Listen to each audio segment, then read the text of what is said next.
Shalom saudara-saudaraku, puji Tuhan, hari ini ada beberapa saudara kita yang telah memulai beribadah di gedung gereja dan sebagian dari kita masih harus di rumah-rumah karena keterbatasan tempat sesuai pengaturan protokol kesehatan. Dan oleh karena itu, mari hari ini saya tetap sampaikan firman Tuhan melalui video yang Bapak Ibu sekalian simak hari ini. Saudaraku, ayat mingguan kita pada hari ini dari Efesus 2 ayat 19 yang demikian. Jadi, kamu bukan lagi orang-orang asing dan pendatang, tetapi sesama warga dengan orang-orang kudus dan anggota-anggota keluarga Allah. Pembacaan Alkitab untuk kita renungkan dari Ibrani 13 ayat 1-3 yang demikian. Peliharalah kasih persaudaraan. Jangan kamu lupa memberi tumpangan kepada orang, sebab dengan berbuat demikian, beberapa orang dengan tidak diketahuinya telah menjamu malaikat-malaikat. Ingatlah akan orang-orang hukuman, karena kamu sendiri juga adalah orang-orang hukuman. Dan ingatlah akan orang-orang yang diperlakukan sewenang-wenang, karena kamu sendiri juga masih hidup di dunia ini. Demikian pembacaan kita.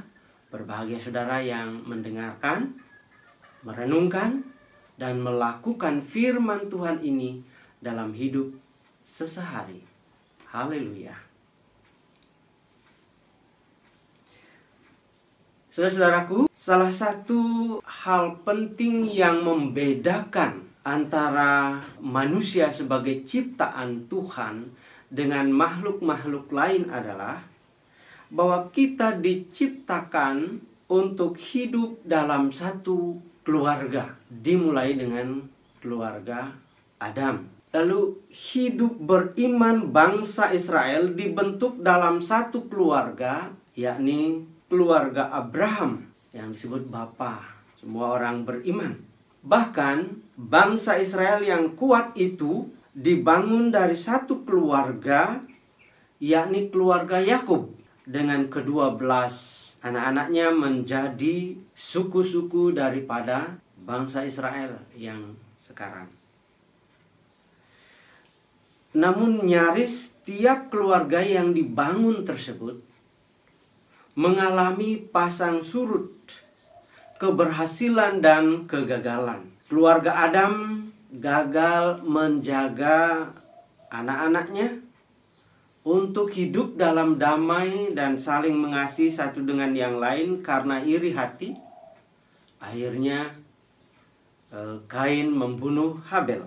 Keluarga Abraham gagal memelihara kemurnian keluarga itu dengan hadirnya Hagar menjadi istri kedua dari Abraham demi memperoleh atau mempercepat mendapat keturunan. Keluarga Yakub juga mengalami kegagalan mengendalikan ke-10 anaknya, karena ada yang perempuan satu, untuk tidak berlaku kekerasan terhadap Yusuf. Kita ingat Yusuf itu sampai dibuang ke dalam sumur, bahkan kemudian dijual sebagai budak belian ke Mesir.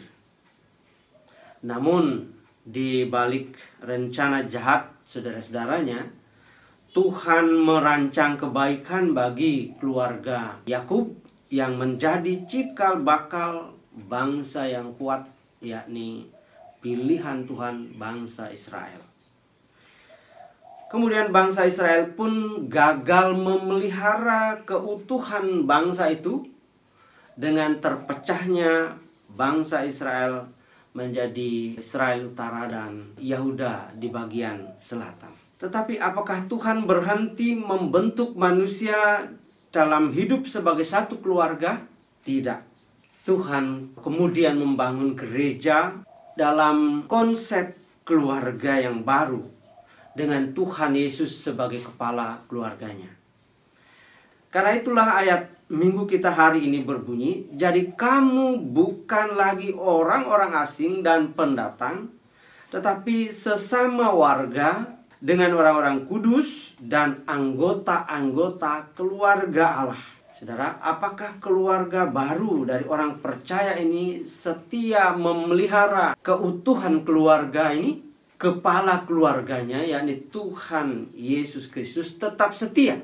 Tetapi anggota-anggotanya kita tahu sendiri juga berulang kali dan sepanjang zaman terjadi perpecahan-perpecahan.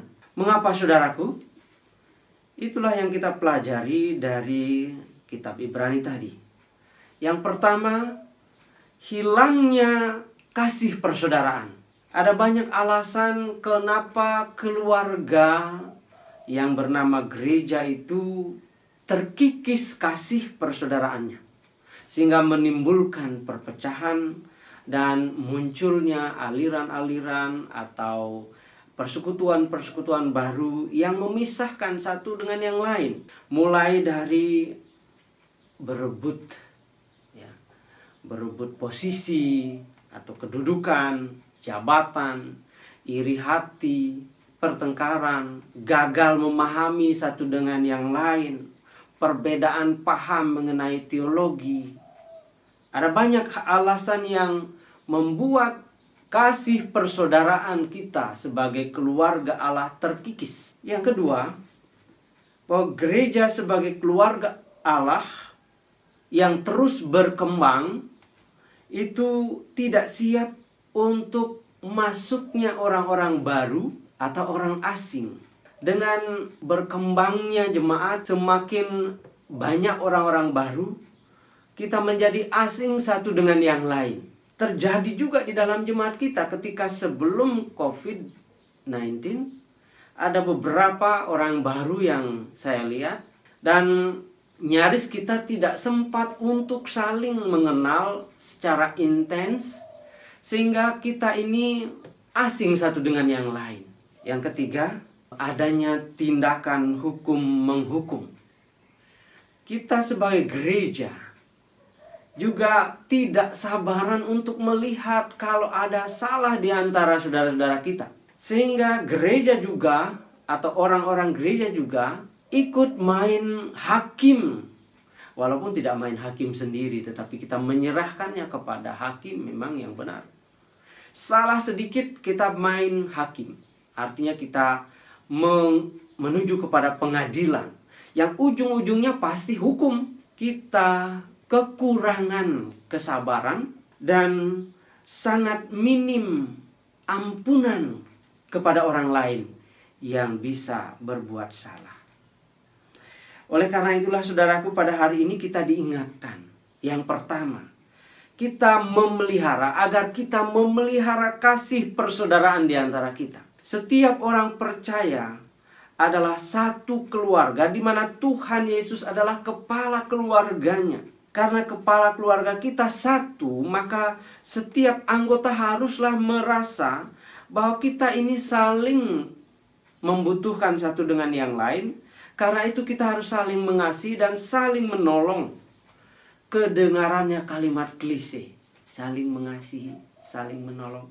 Tetapi itu memang harus menjadi hakikat kehidupan kita sebagai orang yang percaya kepada Tuhan Yesus yang adalah kasih abadi itu. Sebab tidak mungkin kita mengatakan bahwa kita adalah satu keluarga kalau kita berpikir satu dengan yang lain itu tidak kenal, tidak memerlukan, tidak membutuhkan. Karena itu kita tidak mengasihi. Tidak mungkin tangan berkata, "Hai kaki, saya mengambil makanan, bukan untuk kamu, tapi untuk saya."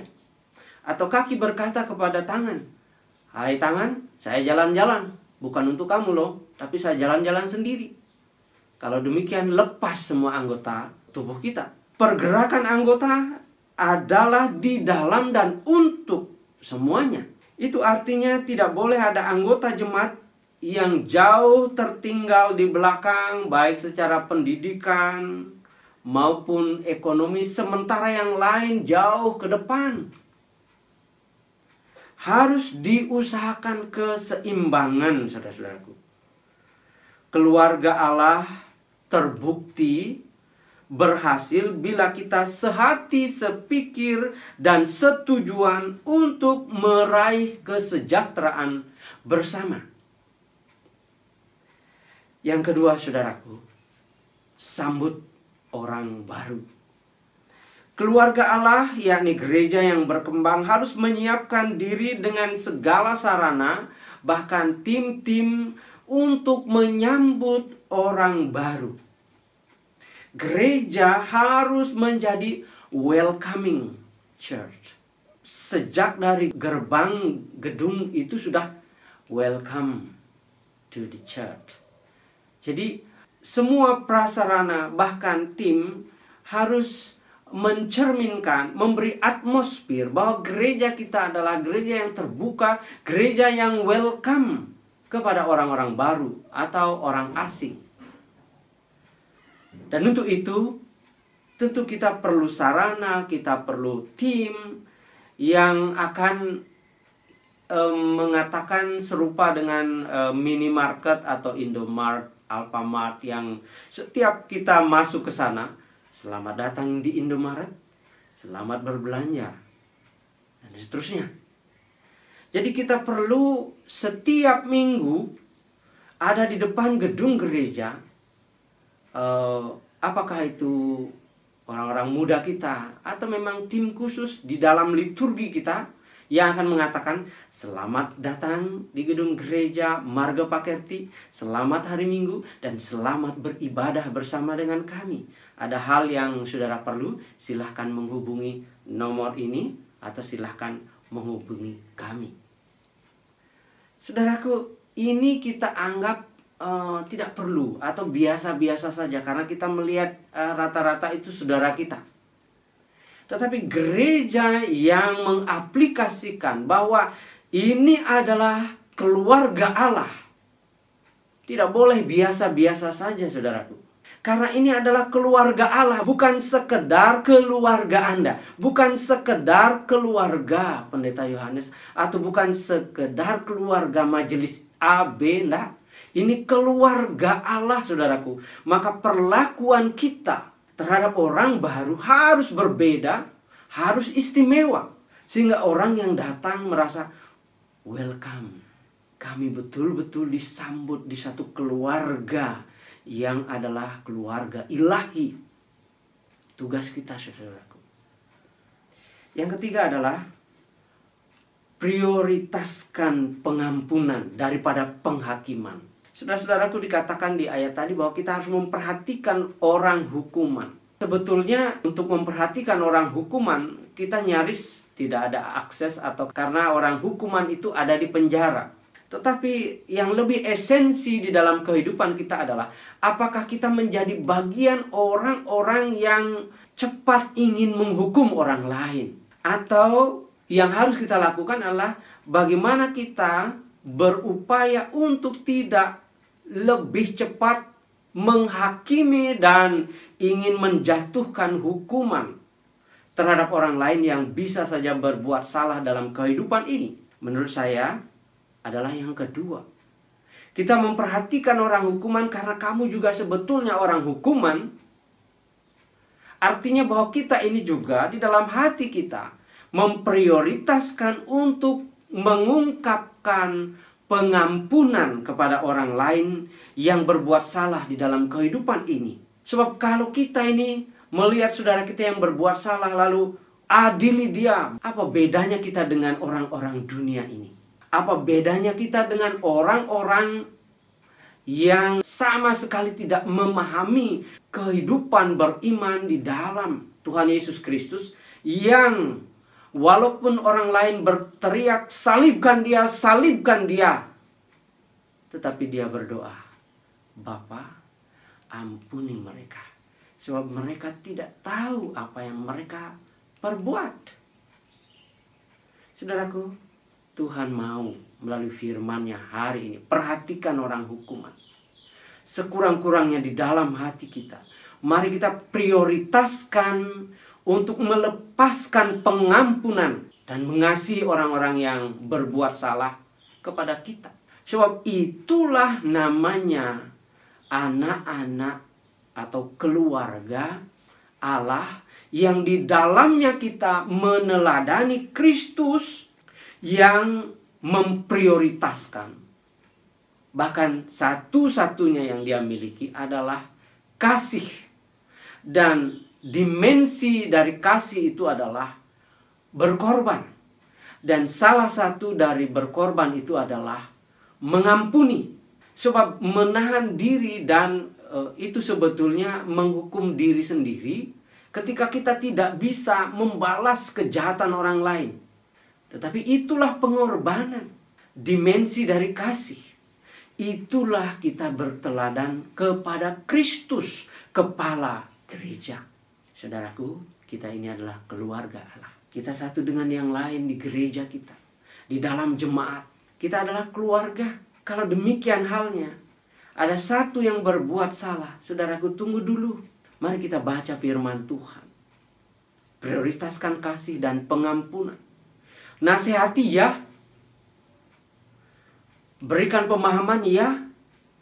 Tetapi marilah kita tidak segera mengumpat, menghakimi, dan membawa saudara kita ke dalam penghukuman. Sebab kita ini sebetulnya adalah orang hukuman, kata firman Tuhan. Dalam hal apa? Ya karena kita setiap saat tidak dapat berbuat sesuai dengan Tuhan kehendaki. Ingatlah, orang yang tahu berbuat baik tetapi tidak melakukannya juga dosa. Dan upah dosa adalah maut. Kalau kita ingat ayat ini, siapa di antara kita yang tidak pernah bersalah di hadapan Tuhan? Karena itu sebetulnya kita orang-orang hukuman. Tetapi karena Tuhan memprioritaskan pengampunan, demi kasihnya ditegakkan, kita dibebaskan. Saudaraku yang dikasihi Tuhan, kita menuju sidang sinode.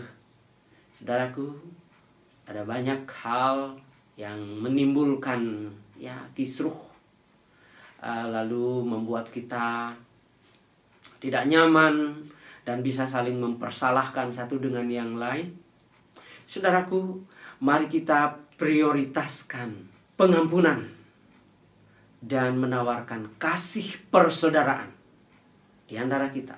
Terlebih sesudah persidangan sinode. Satu hal yang boleh dan harus tetap kita pegang adalah kasih persaudaraan. Hanya dengan demikian kita akan menuju kepada gereja yang langsing. Tahu langsing? Itu gereja yang berbeda dengan gangsing. Gereja gangsing itu muter-muter di tempat, sibuk, tapi tidak memperlihatkan apa-apa hasilnya. Ya. Tetapi gereja yang langsing bisa ke sana kemari untuk bersama-sama menuju kepada visi bumi bersukacita dalam damai sejahtera. Saudara, siapa bumi itu? Menurut saya itu adalah kita. Artinya orang-orang yang percaya. Pertama-tama adalah orang-orang yang percaya yang harus bersukacita dalam damai sejahtera. Bagaimana kita bisa damai sejahtera kalau kasih persaudaraan terkikis dalam hidup kita? Tidak bisa. Oleh karena itu, setelah sinode ini, di dalam bersinode mungkin kita ada hal-hal yang akan berbeda dan sebagainya, sehingga timbul amarah dan sebagainya. Tetapi setelah itu kita harus kembali kasih persaudaraan, karena kita ini satu keluarga. Bahkan kita satu keluarga dengan seluruh penduduk bumi ini. Karena itu kita harus membangun lingkungan kita dengan kasih persaudaraan dengan lingkungan kita. Saudaraku, menyudahi renungan saya hari ini, ada satu pujian yang saya tulis, yang saya gubah, yakni saya beri judul Bumi Damai Sejahtera. Selamat mendengarkan.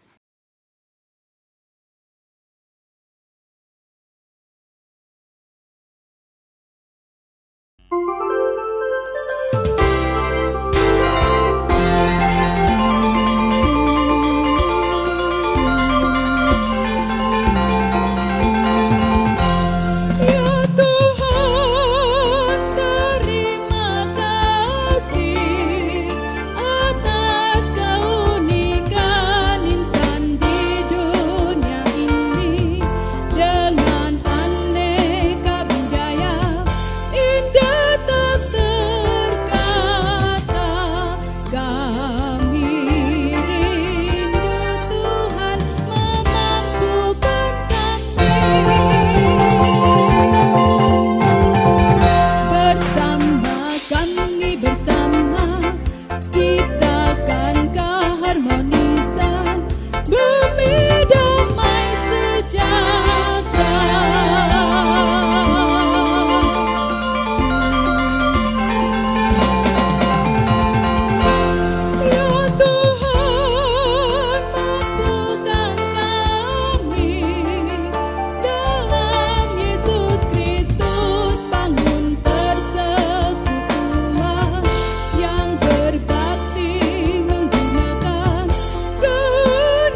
Saudaraku, demikian firman Tuhan.